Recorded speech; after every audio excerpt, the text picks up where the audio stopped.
As you know, nasa time tayo ngayon ng ating local church wherein nagkaroon tayo ng pinut forward na deacon in training, and we also received a lot of nominations from members, yung nakikita ng members na qualified as deacons. And as you know, as mentioned before, sila, mga kapatid natin, ay inilagay natin sa shortlist din at atin din titingnan ng kanilang mga buhay at sila ay ating kakausapin din. Very important that we are refreshed as a church kung ano nga ba ang responsibilities ng deacons or the diaconate office. Okay? Now, so this is a continuation of a series that I've done before. That series is entitled The Beauty and Order of the Reformed Baptist Polity. So the first 10 lectures are, I think, uploaded in our YouTube. And so this is a continuation. This is the 11th lecture in that series. Okay?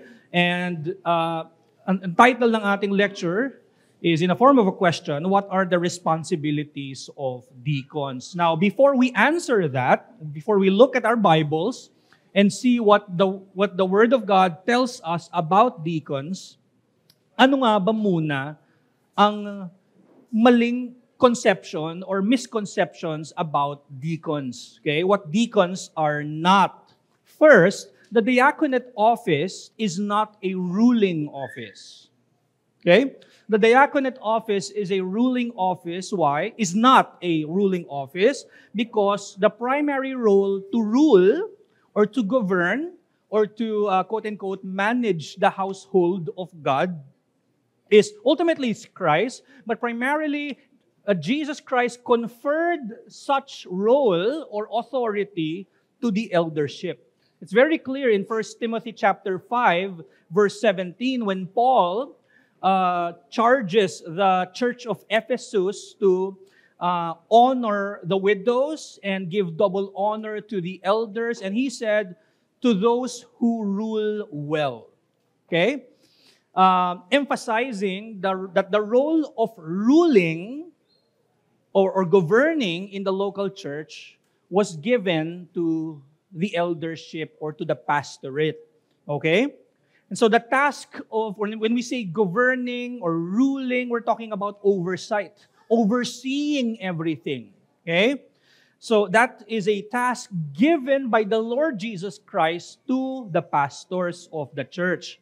And so it's not given to the deacons. The diaconate office is not a ruling office, because if that happens, if the diaconate rules, Alexander Strauch said it, sabi niya, sa Paul's vision for the deacons, he said, when deacons are made overseers and overseers are made deacons, the church is left with neither biblical overseers nor biblical deacons.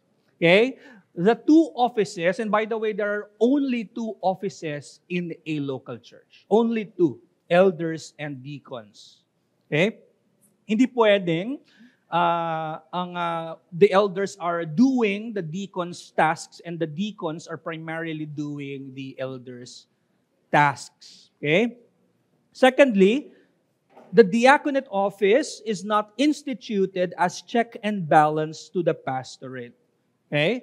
Kumbaga, they're not a separate board. They're not there instituted by Christ to, in a sense, to fiscalize the eldership, parang ganyan. To make sure that, kumbaga parang, to come up with like, ano ba tawag dito? Kumbaga parang sila yung nakamata lang sila doon sa eldership at waiting for any concerning thing that the eldership would do. Hindi ganoon ang task ng deacons. Hindi sila ginawa ng Diyos or in-institute ng office na ito para maging check and balance. Okay? But it's not to say na hindi nag-e-exist, okay, ang abuse sa authorities pagdating sa local church, no? God in His Word, through the preaching of the Word, equips everyone to see, okay, to clearly see any sin. Okay? Pero specifically, specifically the diaconate office was not instituted as a check and balance. So the pastorate and the diaconate are not two seats competing against each other. Okay? Thirdly, the diaconate office is not a stepping stone to become an elder. Okay? This is also one misconception about the diaconate office, that in order for one to become an elder, that one must pursue first the diaconate. No. Okay? Very clear that the scriptures present to us the qualifications for eldership. It doesn't say that one must be a deacon first. Okay? But it's not to say that a deacon, ang deacon, pwede rin naman talaga na siya ay maging elder. Kung makita yung qualification sa kanya and that he possesses the gift needed in the pastorate.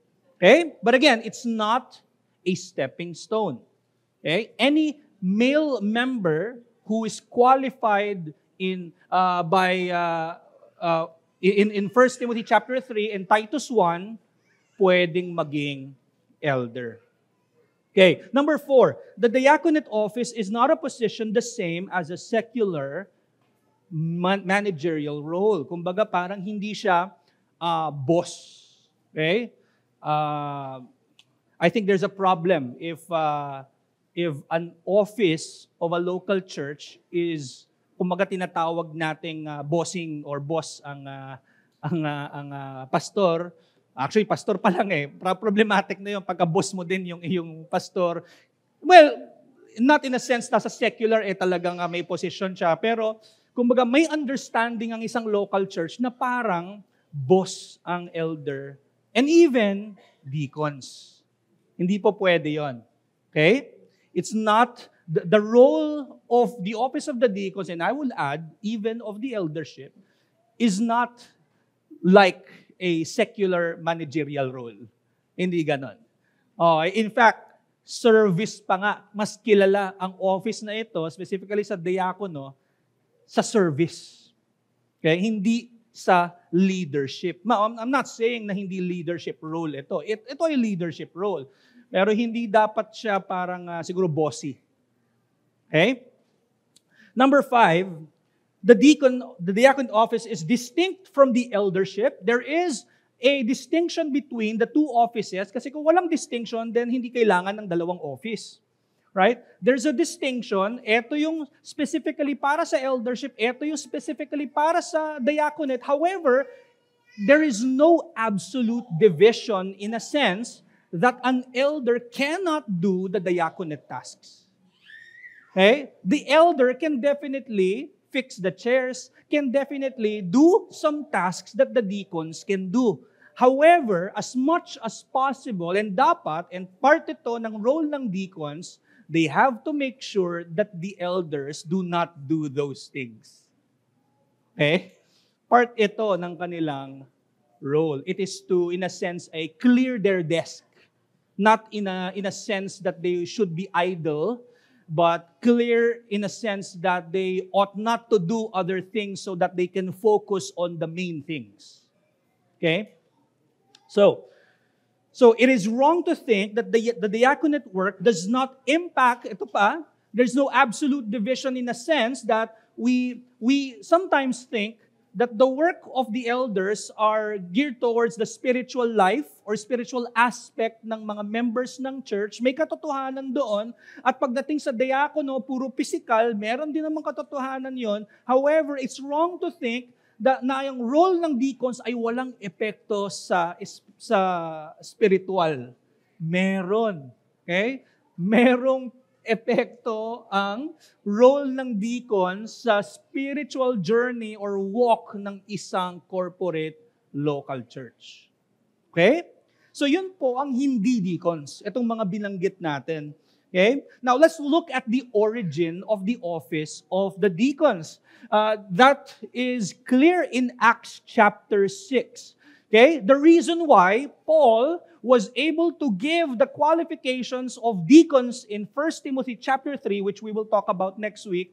1 Timothy chapter 3 and Titus chapter 1, the reason why Paul is able to name the role, that there is an existing role as deacons in his time, because there was an origin. And you can find that in Acts chapter 6. Okay, just a few weeks ago, we learned this in the morning preaching about Acts chapter 6. Now, I'm going to read Acts chapter 6, verses 1 to 4. Now, in these days, when the disciples were increasing in number, a complaint by the Hellenists. Now, I want to say, itong mga Hellenists, sila ay mga Hudyo. They were Jews, but they were Greek-speaking. Their language was primarily Greek. Okay? But they were Jewish. So, a complaint. Bago na-institute ang diaconate office, it began with an issue, with a concern in the church. Okay? A complaint by the Hellenists arose against the Hebrews because their widows were being neglected in the daily distribution. Hindi daw nabibigyan ng pagkain yung mga byuda. Okay? Yung mga, and especially sa context nila, the widows were not just the ones who had no husbands, pero most of them, wala talagang family members at all. So, it's also right to say that the widows here who are being neglected and were not receiving the daily distribution of food or necessities were poor members of the church. Okay? Now, hindi natin sinasabi na parang nagne-neglect talaga ang mga apostles during that time as if, okay, we don't want to help them. No. It's not that, hindi ganon yung ibig sabihin ng neglect dito. Ibig lang sabihin nun, hindi nila nagagawang bigyan ng pang-araw-araw na pangangailangan yung mga byuda dahil meron silang ibang ginagawang na nakita nilang mas importante. We're not saying na hindi importante yung daily distribution. It was important. But there was something else. In the eyes of the apostles, kung meron lang hierarchy of ethics, mas mataas yun. And that was their preaching of the word. The apostles' task to preach the word, the apostles' task to pray for the church. Okay? And so, and the 12, the apostles, summoned the full number of the disciples, lahat ng mga miyembro ng church, and said, it is not right that we should give up preaching the word of God to serve tables. To serve tables. Yung Greek terminology dyan, same ng meaning natin ngayon na parang nagwa-wait or waiter, nagsaserve ng mga pagkain, ganun din ang ibig sabihin nun. So the apostles were saying, no, it's not right for us to stop preaching and to stop praying so that we would serve them food. Again, they're not saying that it's okay to not serve them food. No. As sinasabi nga nila, importante that we are able to feed them and give them the daily distribution of food and necessities, but not to the extent na hihinto natin yung ministry. Hihinto natin rather yung ministry of the word and prayer. It's not right. Okay? And so, therefore, brothers, pick out from among you 7 men of good repute, full of the Spirit and of wisdom, whom we will appoint to this duty. But we will devote ourselves to prayer and to the ministry of the Word. And so, nangyayari, nagpapatuloy yung spiritual ministry, at the same time, nagpapatuloy yung ministry of mercy. The daily distribution, sabay siya nangyayari. Because of the institution of the office of the deacons. Okay? And now, kita natin in the letters of Paul, who was inspired by the Holy Spirit, gave to us not just the the qualifications of the overseers in the local church, He also gave us qualifications moving forward. Mas specific doon sa nakita natin sa Acts 6. Sa Acts 6, it just says, someone who is filled with the Holy Spirit, full of repute, merong wisdom sa Diyos. Now, specific pa sa yung qualifications ng deacons na binigay sa atin ni Pablo sa 1 Timothy 3 and Titus chapter 1, making it an actual office in the church. Okay? And so, from Acts chapter 6, where we can see the origin of this office, nandun kaagad yung definition of what a deacon is. It comes from the term to serve tables. Okay? It is not right for the apostles or for the ministers of the word to stop doing it in order for them to serve tables. There should be people who officially are the servants of the church. And they are the deacons. In fact, the term serving tables, ang Greek word nito is diakoneo. Doon galing yung term na diaconate or deacons. Okay? To serve. Yun yung, that's in the very name of the office. Service. Serve. Okay?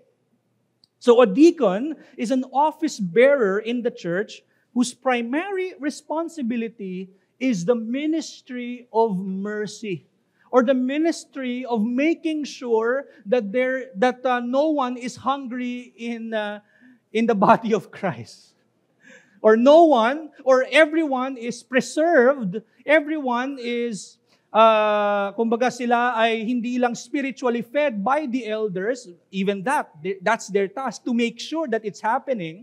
The deacons also must make sure that they are physically well. I'm not saying that they should be doctors. Okay? If kung merong doktor, then praise God, right? I'm not saying na sila ay dapat, gagamot. No, but they should be able to provide the things that the church would need. Okay, yun yung ministry of mercy. It was an office instituted by the apostles in order for community service to continue while the apostles can pray and minister the word unhindered. Now, of course, there are no more apostles in our time. However, their ministry of the word and prayer are now carried over to the elders. Paano natin yung malalaman? It was the Apostle Paul himself who was given the task or who was revealed to us na ito ay ipinapasa na sa mga elders. We're not saying na ang mga elders ay apostles at sila ay may power na magpatakas ng mga demonyo na nag-i-inhib or namamahay sa kung kani-kanino. Walang ganong power ang elders. I'm saying only, ang sinasabi ko lang ay yung ministry of the word pati yung prayer. Yon ay ipinasa na sa mga pastor. Kita natin yon sa mga writings ni Paul, sa qualifications na kanyang ibinigay, where he puts this specific qualification of having the ability to teach sa mga elders. At hindi niya yun ibinigay as a qualification sa deacons. Okay? Now let's look at their roles and responsibilities. Okay? Let's look at the roles and responsibilities of a deacon. First, number one, ano yung role ng deacon? The diaconate office is a leadership office. It is. It is a leadership office. Okay?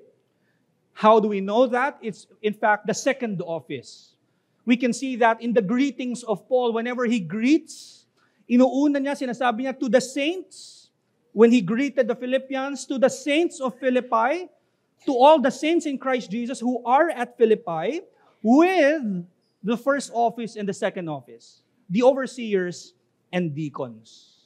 Okay? So, dun pa lang makikita natin, and even in the qualifications given by Paul, the qualifications he has given to Timothy and Titus, nag-umpisa sa elders and then deacons. Right? Hindi siya nagbigay specific qualifications pagdating sa every member. Kasi makikita naman natin many passages, malaman natin yung marks of what a Christian is. However, very specific na nagbigay lang siya ng qualifications sa 2 offices, 2 leadership offices. At yun ay elders and deacons. And so, what it means is that the elders are the overseers, and even the deacons, while they are in that leadership office, they are still under the oversight of the elders. They are not the overseers. And so, ibig sabihin, in practical sense, while the planning and ruling primarily is done by the eldership, the deacons are tasked to assist and execute. Okay? Sabi ni Alexander Strauch in his book entitled Paul's Vision for the Deacons, he said, and as assistants of the elders, okay, so they are the assistants of the pastors. As assistants of the elders and church office holders, the deacons will exercise a measure of formal authority in the congregation, but always under the authority of the elders. Okay? We can see na merong some sense of authority talaga ang deacons kasi sa 1 Corinthians chapter 16, verse 15 onwards, merong binanggit na diakono si Paul, and his name was Stephanas. Okay? Si Stephanas, according to Paul, and together with the people in his household, they have devoted themselves to the diaconate or to the service of the saints. Kumbaga, kinumit nila, specifically, lalo na si Stephanas, kinumit niya ang kanyang sarili into this work, into this diaconate office. Okay? Now, nagbigay ng charge si Paul sa members ng Corinth, knowing that Stephanas has committed or devoted himself to this diaconate office, what should be the response of the members of the Church of Corinth? Like Paul says, be subject to such as these. Okay? Yun din ang nag-explain, by the way, kung bakit hindi pwedeng may babaeng deacon. Yun din ang reason natin why we reject the diaconesses. Okay? It's because even the deacons have a formal authority. At pag tiningnan natin yung writing ni Paul sa 1 Timothy chapter 2, where he said, women must not have authority. Kasi the deacons have a formal authority. Hence, there are no diaconesses. Okay? Now, of course, meron tayong mga kapatid sa pananampalataya, mga other local churches na meron silang deaconesses. For example, sila Mark Dever, sa church nila sa Washington, D.C., marami silang deaconesses. Okay? So, iba yung kanilang interpretasyon doon, pero wala tayong deaconesses. Okay? Malinaw, in fact, malinaw nga po sa qualifications ni Paul. Sabi niya, dapat husband of one wife ang isang isang deacon. Right? So, sabihin, hindi siya pwedeng wife. Hindi siya pwedeng babae. Okay? So, as leaders, the deacons can delegate tasks. Okay? Pwede silang mag-delegate ng task. Pwede nilang i-acknowledge ang spiritual gifts or whatever gifts na meron ang mga miyembro. Pwede yun. However, not to the point of neglecting doing the tasks themselves. Because the core nature of the office of the deacons demands direct action, service, and initiative. Okay, hindi pwedeng puro delegation. Hindi pwede yun. Meron nun, kasi wise din yun. Marahil hindi kaya lahat gawin ng mga diakono yun. They can definitely delegate. Hence, meron nga silang formal authority. However, not to the point na even them, sila ay hindi nila gagawin yon. Okay? So the deacons must be able to recognize areas where they could help.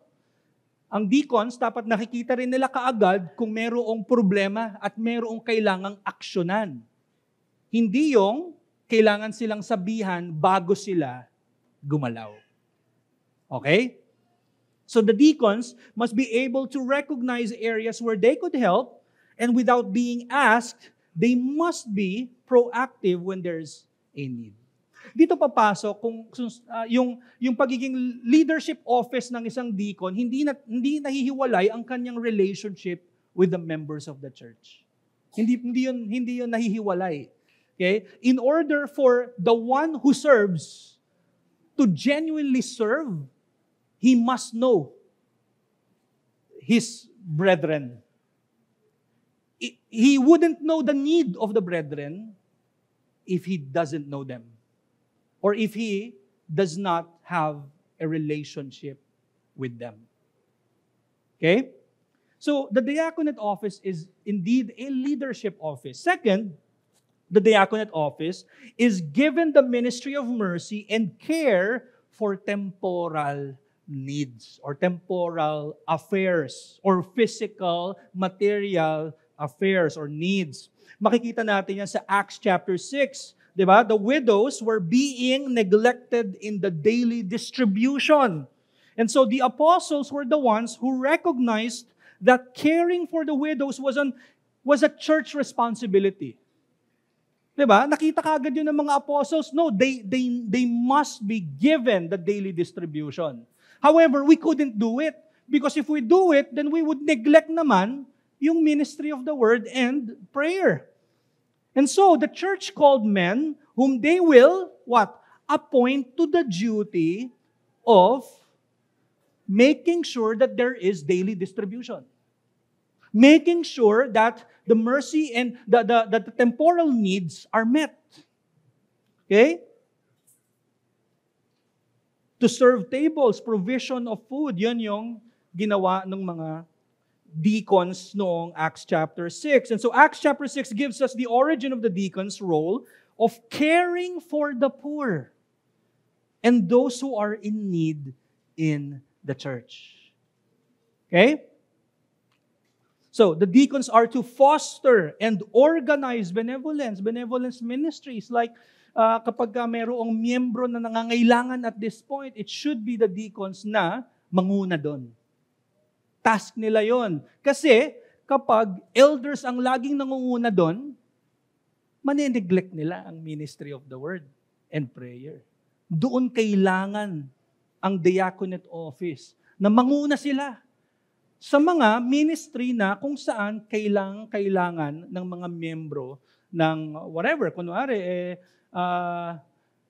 may pangangailangan sa pagkain, gamot, dapat proactively maisip yun ng mga deacons at ma-actionan as much as they can. So, sabi ni John Calvin, the care of the poor was entrusted to the deacons. Okay? The care for the poor was entrusted to the deacons. Or siguro, sa konteksto ng karamihan ng mga churches, especially sa time natin ngayon, the care for those who are in need, whatever those needs are. Okay? Deacons ang mamamahala niyan. And then, sabi ni Alexander Strauch again, the specific tasks of the deacons are to be determined by the elders in accordance with the church's particular needs, size, and giftedness of its members. Certainly, elders need continuous help with official hospital visits and phone calls. So dito na papasok yung sinabi ko kanina na hindi absolute division ang pagkakaiba or yung distinction ng elders and deacons, because there will be times and there should be times when deacons ought to also visit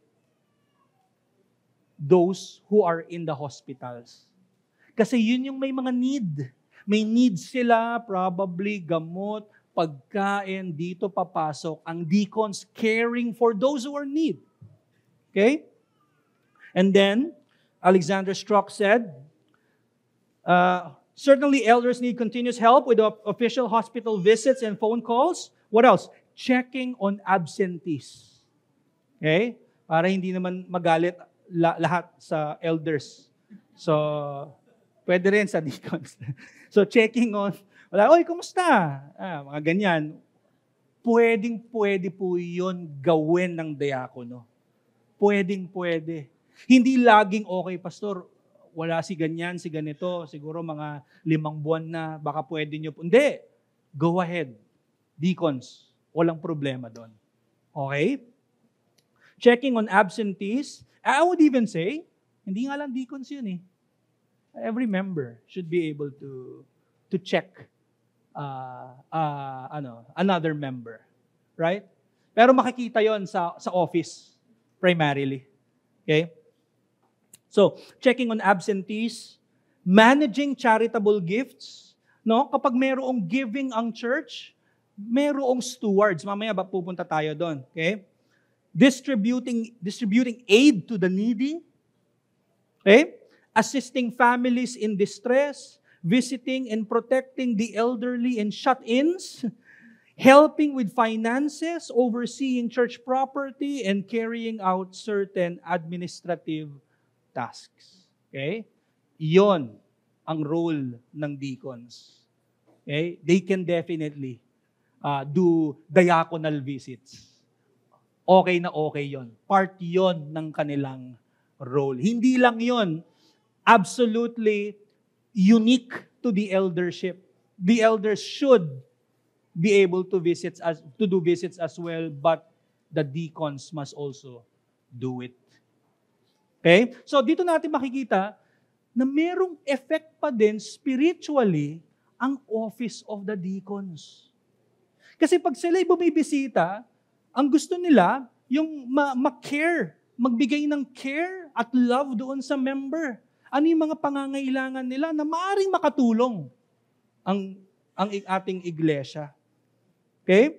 So again, not just the pastors, the deacons are also are to visit and encourage members. Sabi ni Cornelius Van Dam in his book, Biblical Foundations for Today's Ministry of Mercy, the deacon, he said, deacons can see to it that members of the congregation who have the time and gifts regularly visit those who are institutionalized or are shut-ins at home. Yung mga hindi na talaga nakakapunta. Okay? Visits encourage these believers as they realize that they have not been forgotten. Visitors can bring them recordings of church services on a regular basis and celebrate special events with them.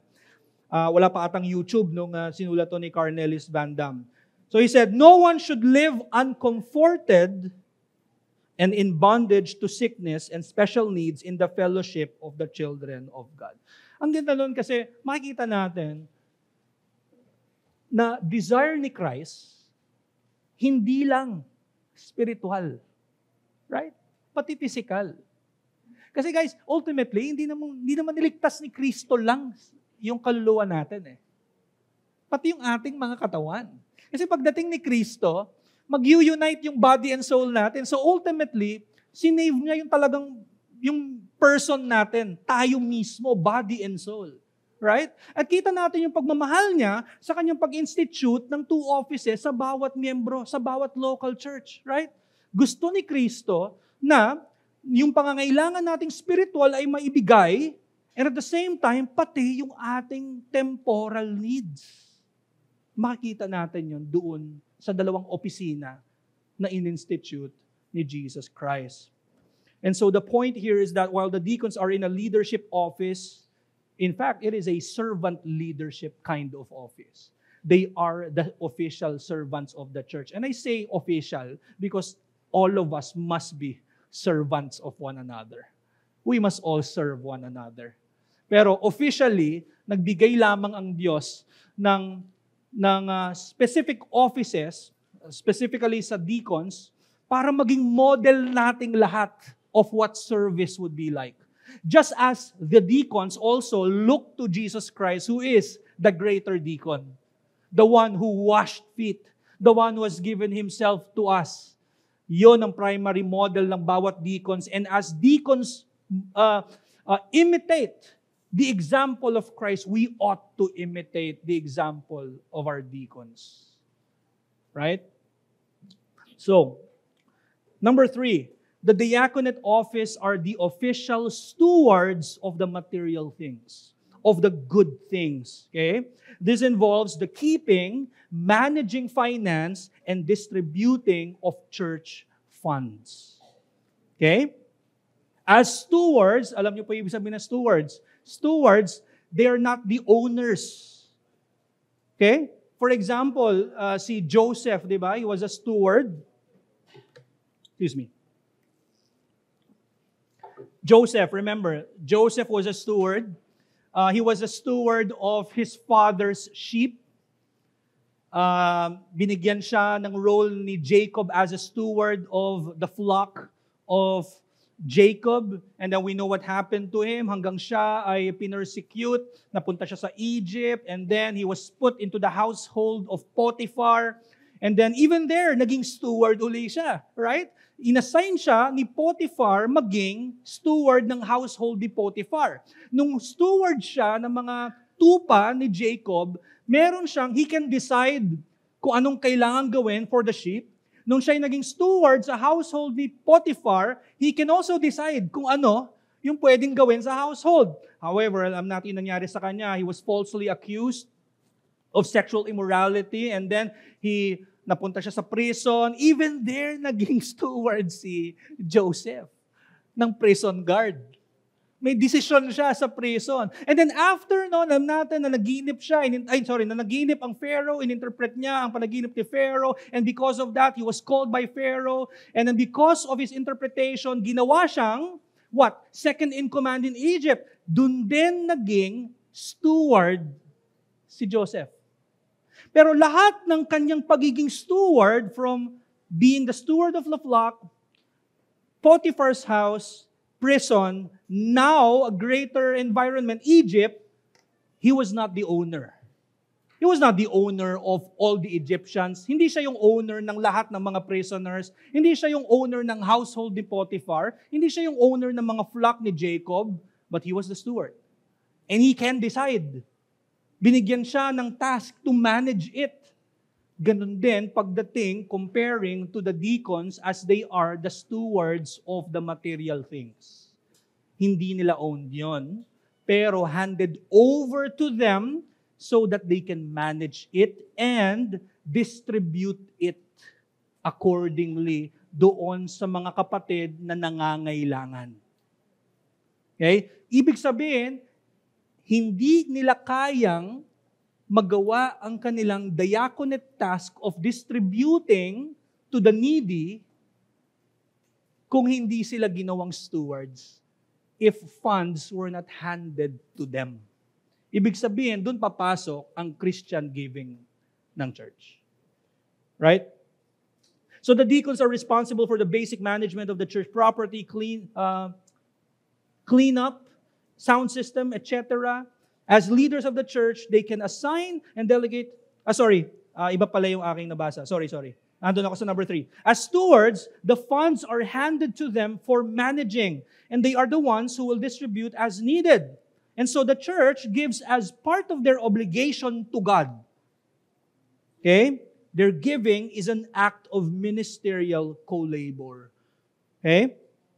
Hindi mangyayari na mamamanage ng deacons at madidistribute ang mga pangangailangan ng bawat miyembro na may pangangailangan kung wala ring giving sa church.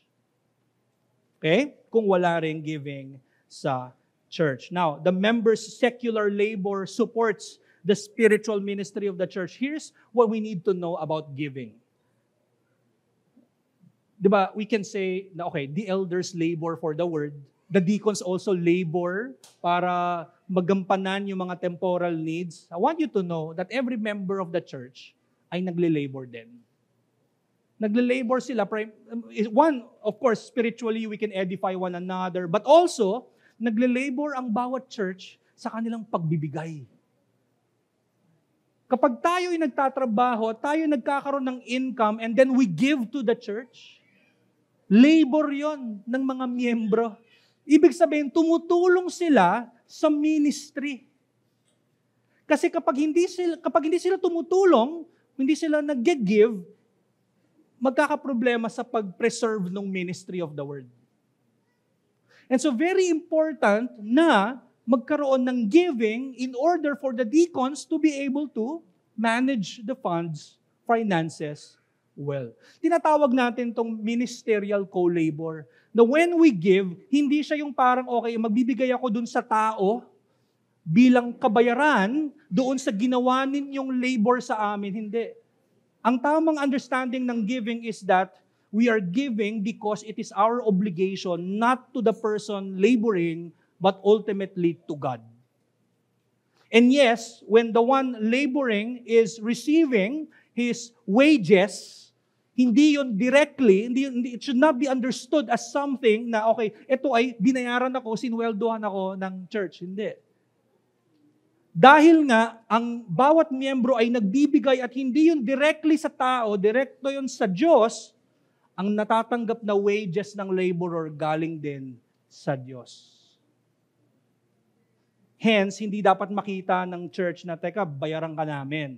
Or ikaw ay pinapasahod namin. Hindi ganun yun eh.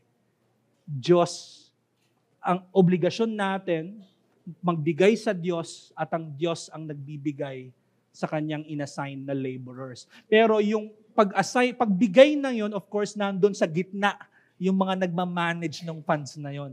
Na si Kristo din naman ang nag-institute.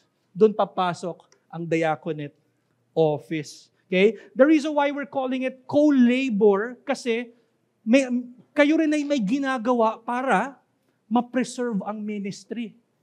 Okay? Hindi ito parang you're giving as a reciprocity ba? Parang kabayaran. Hindi. You're also laboring para magpatuloy ang ministry. At kailangan yun para ang deacons would be able to distribute to the needy. Sabi nga ni Conley Owen sa kanyang book na Dorean Principle, he said, acts of giving and hospitality are co-labor in the fullest sense.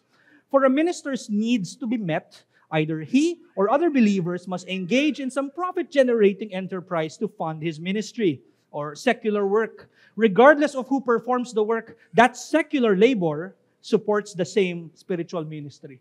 So yung ating nakukuha at ating ibinibigay, tayo rin ay nagle-labor para magpatuloy ang ministeryo. Okay? So the point is that the ones who are tasked to handle the giving and ministerial co-labor of the church are the deacons. Sila yung steward niyan officially. And they would report, okay? They would at times ask for approval if there's a need to approve.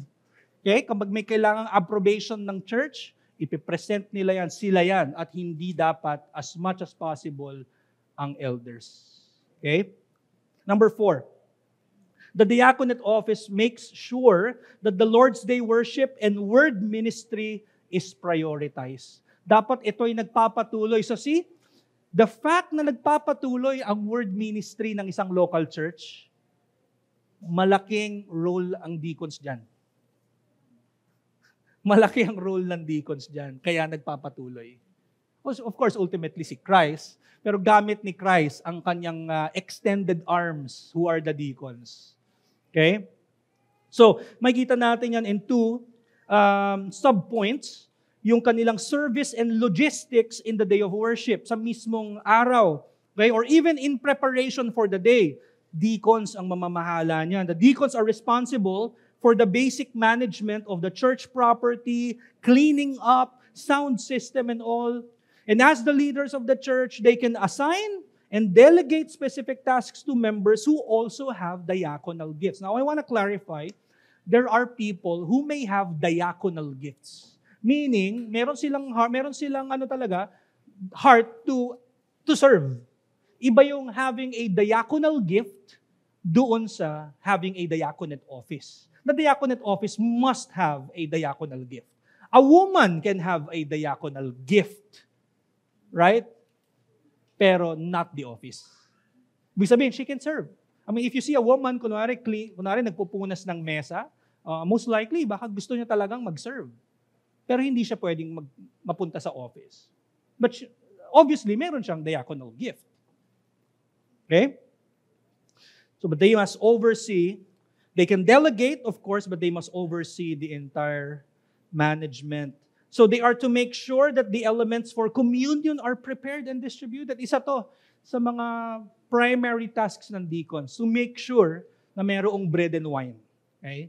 Alam nyo, sa time natin ngayon, hindi siya problema. Kasi pwede kang bumili sa somewhere ng bread.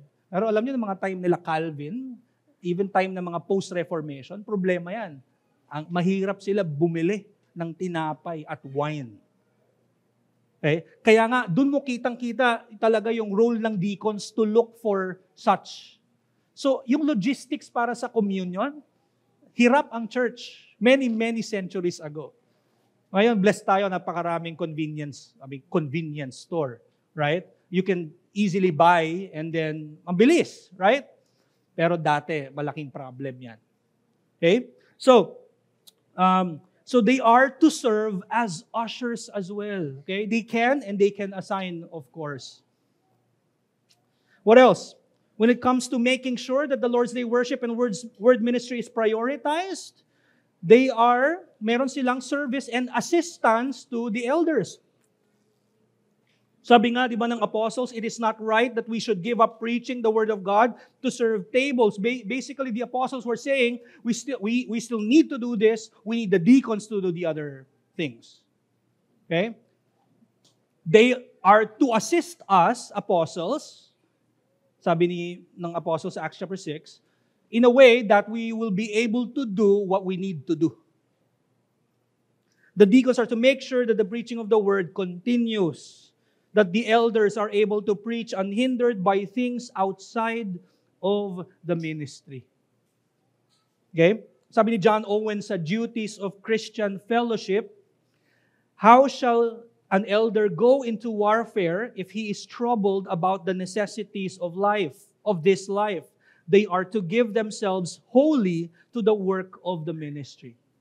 Okay? Kapag ang deacons, make sure nila that pastors are able to live, pati ang kanilang mga pamilya, na make sure nila na as much as possible ay hindi na mag-iisip ng mga secular things ang mga pastor, they're also helping yung growth ng church. Okay? Dito papasok yung sa church, no? Na as much as possible, we would desire and pray that elders would not be hindered by secular affairs para mas focus sa growth ng iglesia. Okay? So sabi sa 1 Timothy chapter 5 verse 18, the laborer deserves his wages. Okay? And then Galatians chapter 6 verse 6, let the one who is taught the word, the church, share all good things. Yung good things dyan ay monetary and physical. Share all good things with the one who teaches. Merong, in one sense, kung mababasahin mo yung text, parang merong exchange, right? But ultimately, pag titingnan naman natin sa Corinthians, ang pagbibigay ay pagbibigay sa Diyos, then it seems like parang ganito yung Galatians 6:6, but ultimately it's like this. The people giving to God, God gives to the laborer. Okay? So the point here is that the deacons are to make sure that elders are able to serve well by making provision for them and their families and by administering earthly things suitable to the state and condition of the church. Of course, nakasalalay pa din sa state ng church. Point number 2, their main role, the deacons' main role is to be a servant who performs tasks necessary to allow the elders to focus on their primary duties. Okay? Ibig sabihin, there will be times when pastors would need time to study and work on a sermon. Right? And at the same time, merong need to visit a brother or sister in the hospital. It would be great if a deacon would actually do the visiting at that time so that the pastor can focus on writing his sermon. Nakita niyo yung kung paano ito pagdating sa Acts chapter 6, it's the same thing. Right? Malaking bagay yun, malaking tulong yon sa pastorate. Benjamin Keach says in The Glory of a True Church, sabi niya, the work of deacons is to serve tables, that is, to oversee provisions for the Lord's table, the minister's table, and the tables of the poor. Ganda ng sinabi niya. Right? The poor's table, the minister's table, and the Lord's table. Galing. Yung sinabi ni Benjamin Keach na Lord's table, it encompasses the need of the entire corporate church. The minister's table, it is to make sure na ang minister is able to focus on his work. The poor's table, it is to also to make sure na even yung temporal needs ng mga members na nangangailangan at a certain time ay matugunan din. Parang sinamarize ni Benjamin Keach. Right? Ang ganda ng pagkaka-construct niya dun sa sinabi niya. And so, quick lessons and challenges lang mga kapatid. Ang ganda nung assurance na binibigay sa atin ng salita ng Diyos. The deacons who serve well gain a good standing for themselves and also great confidence in the faith that is in Christ Jesus. Chapter 3, verse 13. Tingnan niyo yung text na yan. Twofold yan.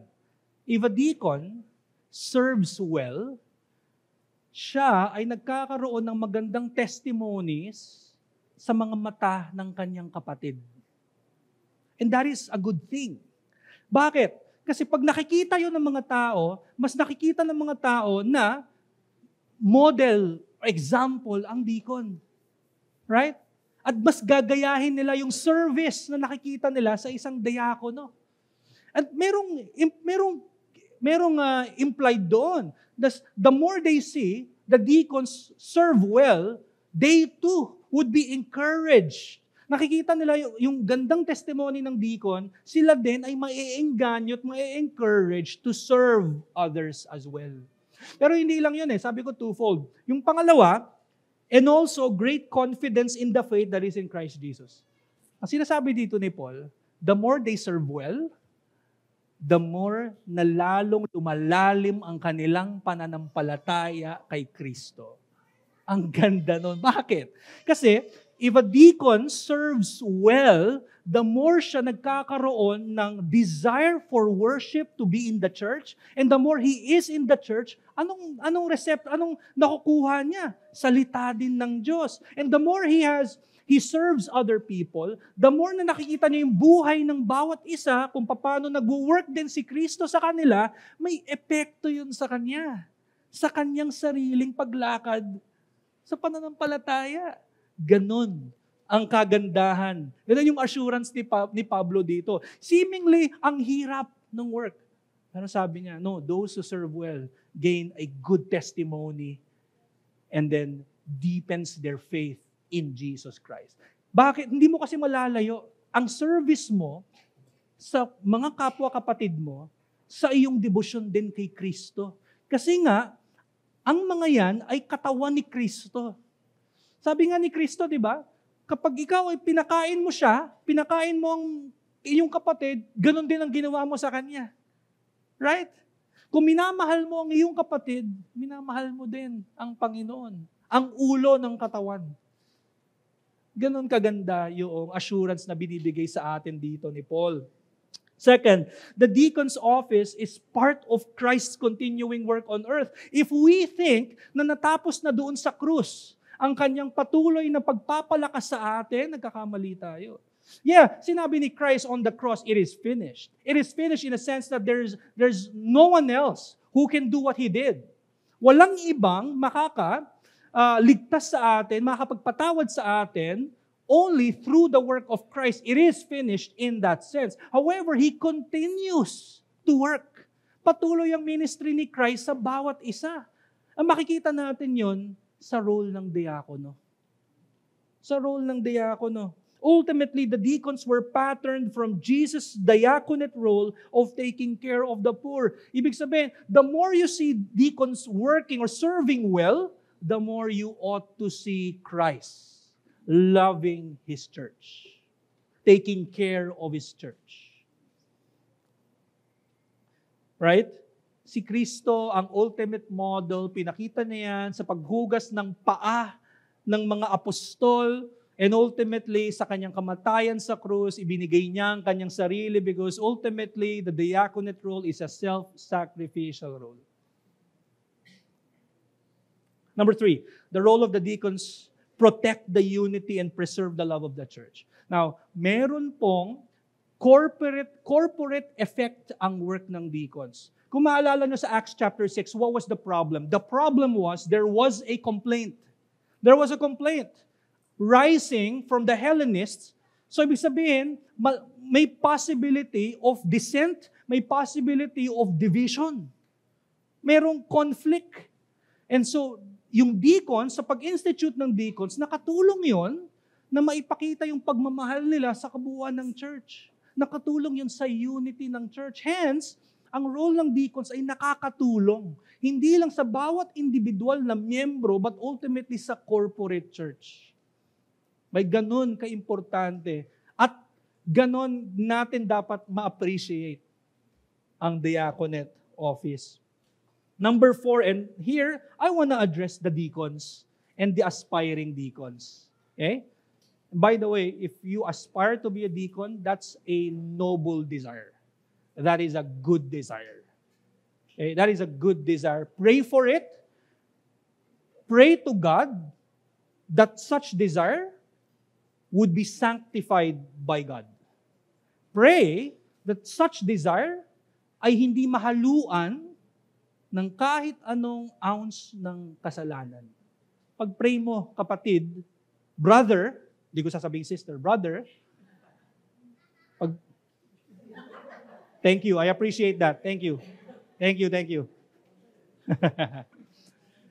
Ipag-pray mo na sanctified yang, mag-grow yang desire. Kung merong maliit na desire ngayon, okay yan.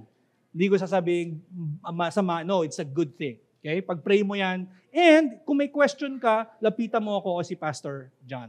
Now, so again, address to deacons and aspiring deacons, look to the compassion and heart of Jesus Christ. Ultimately, that's what you need to do. We need to be refreshed.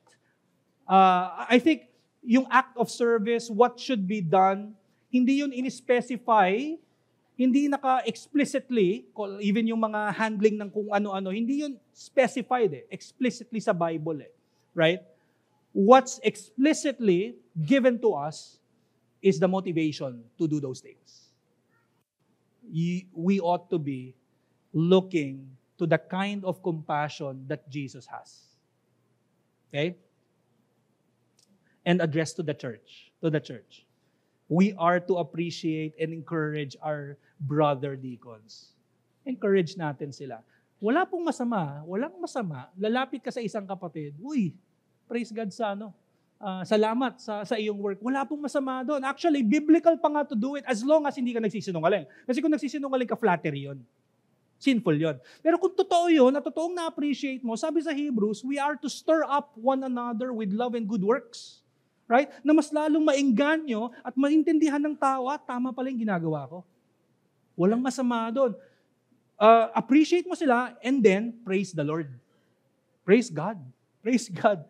Praise God na meron tayong plurality of deacons. Right? What else? So thank and give glory to God for using our brothers.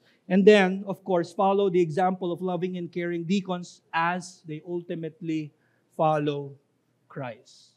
Okay? Next week, we'll look at the qualifications of the diaconate office. Siguro kahit ilang questions lang. Questions?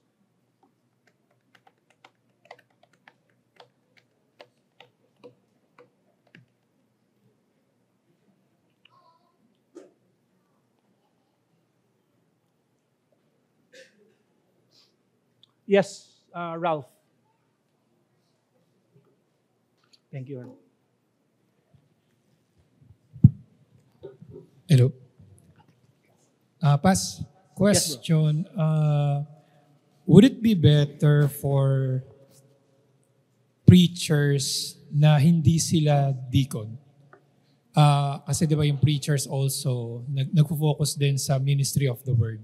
Mm. So parang may ganun ba siya na parang, would it be better na parang hindi sa pool of deacons kumukuha ng mga preachers? Ganun. Maganda yung question ni Ralph. Well, dito rin papasok yung isang point natin na yung distinction ng elders and deacons, hindi yun absolute division na, okay, pag deacon ka, doon ka lang lagi sa physical. Hindi naman. Kasi kung merong gift ang deacon, even sa pagturo or sa preach, actually hindi lang deacon kahit gifted brother in Christ, then we must acknowledge such gift.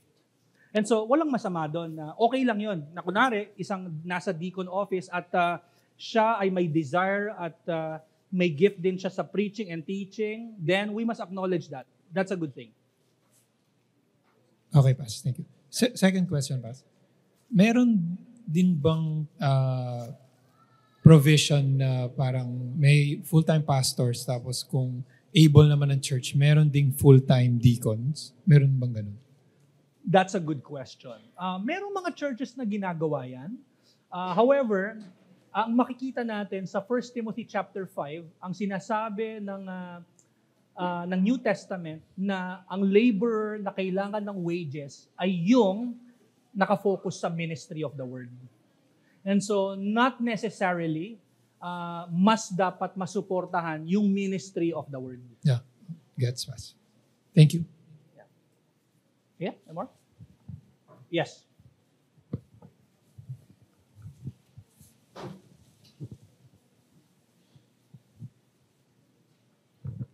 Hi, Pas. Yes. Tungkol dun sa ministerial co-labor. So, is it better so I understand you're teaching that as the members do not give because it's some sort of a transactional thing, na it's an exchange, Right. that they're receiving spiritual feeding and therefore they Right. will pay for financially. Diba? Yes. So is there a sense that it would be better, or meron bang sense na hindi okay, rather, that members would specifically give to the preacher or the pastor, or rather just divert all of their giving generally to the deacons. church for the management by the Right. deacons Right. and distribution as they deem fit? That's a good question. So, ang question ni Brother Monsi is that, meron bang sense na kunwari, kasi nabanggit natin kanina yung pag sinabi natin ministerial co-labor, kasi dalawa kasi yan, merong reciprocity, ibig sabihin parang reciprocated lang, okay, binigay mo to sa amin, etong bayad ko. Parang ganun ang dating. Hindi naman bayad, pero bigay or... so, hindi siya... So, it's possible, pero ultimately, pwede pa rin binigay yon kasi hindi natin talaga mabibigay sa Panginoon . So, kumbaga, when someone gives directly, kunwari a preacher, love gift yon. That's our appreciation also doon sa ministry of the word. In one sense, we can say na nag-labor din tayo at obligasyon natin sa Diyos yon, and then it's still God who basically provided for them. So walang masama doon sa kunwari merong direct. Pero I think yung kino-correct lang noong yung principle na yon, yung reciprocity and co-labor, kasi in reality wala siyang pagbabago . Either dumaan siya sa deacon and then sa minister, or even kunwari may some who will directly give to the minister. It's still the same thing. Merong from at to, parang may ganon. Pero ang kino-correct lang nun is yung understanding of giving, basically. But the in practical sense, pareho lang siya. So, ayun. Kumbaga parang, when we give, we're actually giving to God. And then it is God who gives to the laborer his wages. Yun. Does that answer you? Yes. So it's more like yung heart mo as Yes. the person giving, and kung paano mo siya pinag-iisipan or parang gano'n. Yes, tsaka I think theologically din, na kumbaga parang meron tayong foundation of what giving is. Kumbaga may understanding ang bawat isa. Na hindi, actually pag nagbibigay ako kunwari sa doon, or kahit directly doon sa preacher kanina, alam, yun ay galing sa Diyos. Parang gano'n. Salamat. Last question? Yes.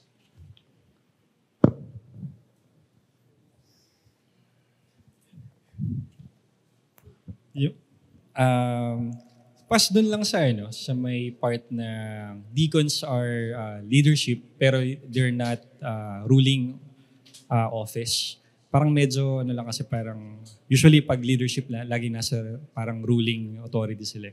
So parang gusto ko lang magkaroon ng parang ma-expound lang yun, Pas.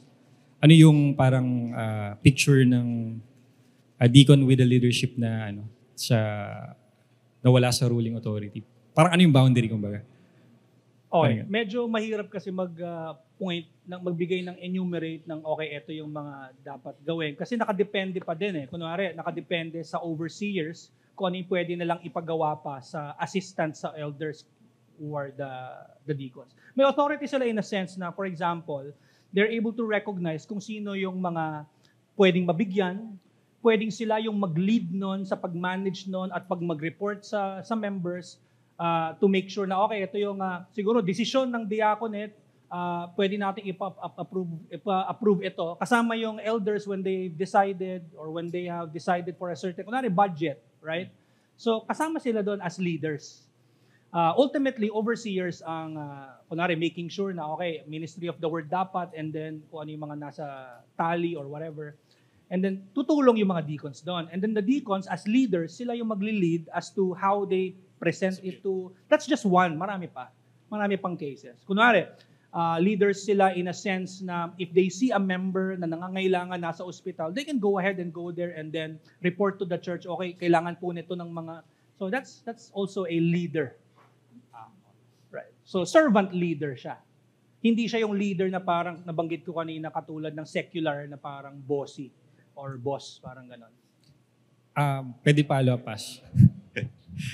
Dun sa Pas, di ba parang sa eldership is more on the spiritual aspect primarily.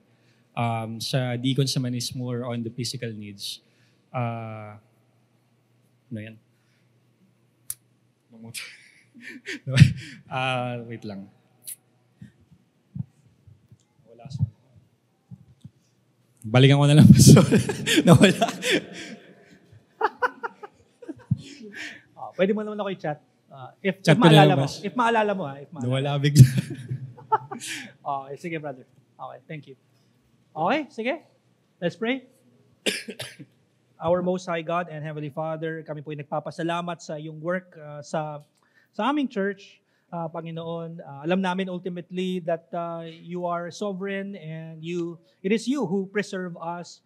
And Lord, in your will, you have instituted offices para sa growth ng bawat isa. Dalangin ko, Panginoon, na alam namin walang perpektong miyembro ng church and even officers. Panginoon, so kailangan namin ng kalakasan mula sa iyo. Kailangan namin ng karunungan.